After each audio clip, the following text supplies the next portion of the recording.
Hello friends, హనుమంతుడు సుగ్రీవుడికి అండగా ఎందుకు ఉంటాడో మీకు తెలుసా?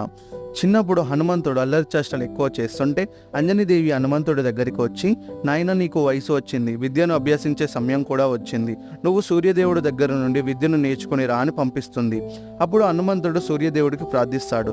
సూర్యదేవుడు వెంటనే ప్రత్యక్షమయ్యి, ఏమి నాయన, ఏం కావాలి నీకు అని అడుగుతాడు. అప్పుడు హనుమంతుడు, మీరు నాకు సకల విద్యలను నేర్పించండి అని అంటాడు. కానీ సూర్యదేవుడు ఒప్పుకోడు. నాకు చాలా పని ఉంటుంది, నేను రోజు నీ దగ్గరికి రాలేను అని అంటాడు.